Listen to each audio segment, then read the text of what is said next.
BHU से संबंधित all updates, notification तथा काउंसलिंग के लिए बीएचयू कॉन्सेप्ट को सब्सक्राइब करें और आगे आने वाली वीडियो के लिए बेल आइकन जरूर प्रेस करें। हेलो एवरीवन, मैं अर्पिता तिवारी बीएचयू कॉन्सेप्ट के यूट्यूब चैनल पे आप सभी लोगों का स्वागत करती हूँ। कल हमने बीएचयू एमए हिस्ट्री एंट्रेंस 2020 के लिए कुछ सुपर 50 क्वेश्चंस के पार्ट 1 को डिस्कस किया था। आज हम पार्ट 2 डिस्कस करेंगे, जिसमें कि 2016 और 2017 में पूछे गए कुछ इंपॉर्टेंट क्वेश्चंस के बारे में जानेंगे। तो आइए स्टार्ट करते हैं। आज का हमारा पहला क्वेश्चन है कि द्वितीय विश्व युद्ध के समय संयुक्त राज्य अमेरिका का राष्ट्रपति कौन था? तो उसका उत्तर होगा फ्रैंकलिन रूजवेल्ट। तो हम यहाँ पे 2-3 चीज़ें जान लें कि जो प्रथम विश्व युद्ध था वो 1914 से 1918 तक चला था और द्वितीय विश्व युद्ध 1939 से 1945 तक चला था। प्रथम विश्व युद्ध के समय अमेरिका के राष्ट्रपति वुडरो विल्सन थे और द्वितीय विश्व युद्ध के समय फ्रैंकलिन रूजवेल्ट। आज का हमारा दूसरा क्वेश्चन है कि हिटलर की प्रसिद्ध पुस्तक का क्या नाम था? तो इसका उत्तर होगा मेन कैंप। जो मेन कैंप है इसको हिटलर ने 1925 में लिखा था। ये एक ऑटोबायोग्राफिकल मैनिफेस्टो है जो कि हिटलर की बहुत ही इंपॉर्टेंट बुक है और इसमें ये पॉलिटिकल आइडियोलॉजी के बारे में आउटलाइन करते हैं और कुछ जर्मनी के लिए फ्यूचर प्लान को भी डिस्कस करते हैं। आगे आते हैं। हमारा तीसरा क्वेश्चन है यंग इटली की स्थापना किसने की थी? तो यंग इटली की स्थापना मैजिनी ने की थी 1831 में। चौथा क्वेश्चन है जर्मनी के एकीकरण की प्रक्रिया में किसने लौह एवं रक्त की नीति अपनाई थी? तो लौह एवं रक्त की नीति अपनाई थी बिस्मार्क ने। पांचवा क्वेश्चन है सोशल कॉन्ट्रैक्ट नामक प्रसिद्ध पुस्तक किसने लिखी थी? तो ये लिखी थी रूसो ने 1762 में। आज का हमारा छठवां क्वेश्चन है उत्तर का पागल आदमी के रूप में किसे जाना जाता है? तो उत्तर का पागल आदमी हम स्वीडन के चार्ल्स द्वादश को बोलते हैं। सातवां क्वेश्चन है पानीपत का तृतीय युद्ध किसके बीच लड़ा गया था? तो पानीपत का जो तृतीय युद्ध था वो मराठों और अहमद शाह अब्दाली के बीच लड़ा गया था 1761 में। आज का हमारा आठवां क्वेश्चन है 1510 ईस्वी में पुर्तगालियों के लिए गोवा पर किसने कब्जा किया था? तो इसका आंसर होगा अल्फांसो द अल्बुकर्क। एक्चुअल में जो अल्बुकर्क था ये पोर्तुगीज गवर्नर था इंडिया में आफ्टर अल्मेडा। सबसे पहला जो पोर्तुगीज गवर्नर इंडिया में था वो था अल्मेडा, उसके बाद आया अल्बुकर्क। चूँकि इसने गोवा को अपने में मिला लिया था इसलिए अल्बुकर्क को ही रियल फाउंडर मानते हैं पोर्तुगीज का। ठीक है। आज का हमारा 9वां क्वेश्चन है जहांगीर के शासनकाल में किस सिख गुरु की हत्या हुई थी? तो जहांगीर के शासनकाल में अर्जुन देव की हत्या हुई थी। ये क्वेश्चन मैंने कल भी आपको बताया था। तो क्वेश्चन 2-3 क्वेश्चन ऐसे हैं जो रिपीट होंगे, लेकिन ऐसा नहीं है कि मैं भूल के इन क्वेश्चंस को डाल दी हूँ। कुछ लोग हैं जो कमेंट करते हैं कि क्वेश्चंस काफ़ी इजी हैं। तो क्वेश्चंस इजी इसलिए नहीं लगते हैं कि क्वेश्चन रियली में इजी हैं, आपको इजी इसलिए लग रहे हैं क्योंकि आपने पढ़ाई की है, इसलिए आपको इजी लग रहे हैं। तो यहाँ पे मैंने जो क्वेश्चंस रिपीट किए हैं वो बस उसके पीछे एक ही रीज़न है कि आप प्रीवियस ईयर क्वेश्चन पेपर की इंपॉर्टेंस को समझें कि क्वेश्चंस कितनी बार रिपीट हो रहे हैं और आपके लिए कितनी इंपॉर्टेंस है इस प्रीवियस ईयर क्वेश्चन पेपर की। तो इन चीज़ों का आप ध्यान में रखिएगा। आज का हमारा 10वां क्वेश्चन है शेर शाह का मकबरा कहाँ स्थित है? शेर शाह का मकबरा स्थित है बिहार के सासाराम में। कल मैंने शाहजहाँ के बारे में डिस्कस करा था, अकबर के मकबरे के बारे में डिस्कस करा था और बताया भी था कि शेर शाह से रिलेटेड क्वेश्चन पूछता और ये 2016 या 2017 में पूछा हुआ क्वेश्चन है। आज का हमारा 11वां क्वेश्चन है किस सूफी संत का मकबरा फतेहपुर सीकरी में स्थित है? तो शेख सलीम चिश्ती जो थे उनका मकबरा फतेहपुर सीकरी में स्थित है और ये जो मकबरा है ये मुग़ल आर्किटेक्चर का एक बहुत ही फाइन एग्जाम्पल है जिसको अकबर ने बनवाया था सूफी सेंट सलीम चिश्ती की याद में। आज का हमारा 12वां क्वेश्चन है भारत में चिश्ती सिलसिला की स्थापना किसने की थी? तो भारत में चिश्ती सिलसिला की स्थापना की थी ख्वाजा मोइनुद्दीन चिश्ती ने 1161 में। आज का हमारा 13वां क्वेश्चन है किसने कहा था कि यदि पत्थरों को पूजने से कोई ईश्वर को प्राप्त कर सकता है तो मैं पर्वत की पूजा करूंगा? कबीरदास जी ने ये लाइन बोली। तो ये आपके लिए बहुत ज़्यादा इंपॉर्टेंट हो जाता है, इसको याद रखिएगा।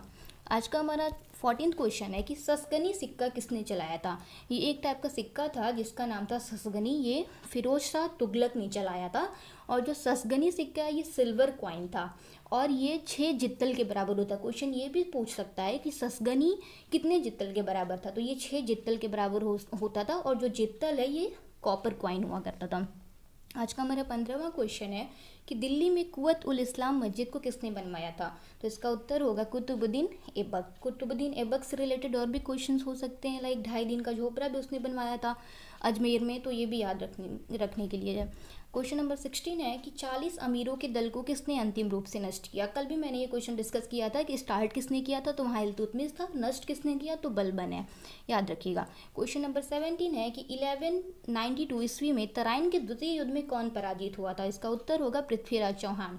1191 में तराइन का प्रथम युद्ध हुआ था, 1192 में तराइन का द्वितीय युद्ध हुआ था। दोनों युद्ध पृथ्वीराज चौहान और मोहम्मद गौरी के बीच हुए थे। प्रथम जो युद्ध हुआ था उसमें मोहम्मद गौरी हार गया था, पृथ्वीराज चौहान जीत गए थे। लेकिन जो द्वितीय द्वितीय तराइन का युद्ध था उसमें पृथ्वीराज चौहान की हार हुई थी और मोहम्मद गौरी की जीत हुई थी। आज का हमारा 18वां क्वेश्चन है, प्रथम जैन संगीति का आयोजन कहाँ हुआ था। इसका आंसर होगा पाटलिपुत्र। तो प्रथम जैन संगीति, द्वितीय जैन संगीति याद रखना है। द्वितीय हुआ था आपका वल्लभी गुजरात में, और बाकी 4 जो बौद्ध संगतियाँ उनको भी आप एक बार देख लीजिएगा, उससे भी क्वेश्चन आते हैं। आज का हमारा 19 नंबर क्वेश्चन है कि कुशीनगर में बुद्ध की मृत्यु शैया के निकट कौन था। तो इसका आंसर होगा आनंद। आनंद ये बुद्ध के एक शिष्य थे जो कि मृत्यु शैया के निकट बैठे थे कुशीनगर में। क्वेश्चन नंबर 20 है कि महावीर की पुत्री का क्या नाम था। तो महावीर की पुत्री का नाम था प्रियदर्शना। इनको एक और नाम से जानते हैं, अनुजा। आज का हमारा 21 नंबर क्वेश्चन है, हर्षवर्धन के शासनकाल में कौन सा चीनी यात्री भारत आया था। तो ये आए थे वेनशांग, और चंद्रगुप्त द्वितीय के शासनकाल में कौन आया था, तो वो आए थे फायान। क्वेश्चन नंबर 22 है, किसे लाख बख्श की उपाधि धारण की थी। तो लाख बख्श की उपाधि धारण की थी कुतुबुद्दीन ऐबक, क्योंकि ये कहीं भी लाखों का दान देता था, इसलिए इसको लाख बख्श के नाम से जाना जाता था। क्वेश्चन नंबर 23 है, आगरा शहर के संस्थापक के रूप में किसे जाना जाता है। ये भी रिपीटेड क्वेश्चन है, इसका आंसर होगा सिकंदर लोदी। क्वेश्चन नंबर 24 है, हिंदू पद शाही के आदर्श का उपदेश किस पेशवा ने दिया था। तो ये दिया था बाजीराव ने। क्वेश्चन नंबर हमारा आज का 25 है, नेपोलियन बोनापार्ट के जीवन का अंतिम युद्ध कौन सा था। तो ये था वाटरलू का युद्ध। क्वेश्चन नंबर 26 है, किस संधि से क्रीमिया युद्ध समाप्त हुआ था। तो जो पेरिस की संधि है उससे क्रीमिया का युद्ध समाप्त हुआ था, और ये पेरिस की संधि हुई थी 1856 में, और ये हुआ था बिटवीन रशिया, एक साइड रशिया था और दूसरी साइड में कुछ important countries like France, great Britain, Turkey, ये सब थे। आज का क्वेश्चन नंबर 27 है कि वेस्टफालिया की संधि पर हस्ताक्षर कब हुआ था। तो वेस्टफालिया की संधि पर हस्ताक्षर हुआ था 1648 में। ये क्यों हुआ था, marking the end of the 30 year war, 30 साल का एक जो वॉर था उसको खत्म करने के लिए। क्वेश्चन नंबर 28 है, मोनालिसा किसकी कृति है। मोनालिसा कृति है आपकी लियोनार्डो दा विंसी की। इनकी एक और इम्पॉर्टेंट कृति है लास्ट सपर, कई बार ये भी पूछ चुका है, इसलिए इसको भी याद रखिएगा। लियोनार्डो दा विंसी की मोनालिसा और लास्ट सपर बहुत ज़्यादा इंपॉर्टेंट है। क्वेश्चन नंबर 29 है, civilisation of renaissance in Italy किसकी रचना है। तो ये है जैकोब बुर्कहार्डोट। क्वेश्चन नंबर 30 है, झंडा गीत की रचना किसने की थी। तो झंडा गीत की रचना की थी श्यामलाल गुप्ता ने, लेकिन इनको मेनली इनके पेन नेम यानी कि पार्षद नाम से जाना जाता है। आज का हमारा क्वेश्चन नंबर 31 है, किसने क्रिप्स प्रस्ताव पर प्रतिक्रिया में कहा था यह एक डूबते हुए बैंक पर अग्रिम तिथि का चेक था। ये कहा था महात्मा गांधी ने। क्वेश्चन नंबर 32 है, गांधी जी के गिरफ्तार होने के उपरांत नमक सत्याग्रह का नेतृत्व किसने किया था। इसका उत्तर होगा अब्बास तैयब जी। जब गांधी जी गिरफ्तार हो गए थे मई 1930 में साल्ट सत्याग्रह के दौरान, तो उसके बाद उन्होंने जो तैयब जी थे उनको नियुक्त कर दिया था नेतृत्व करने के लिए नमक सत्याग्रह का।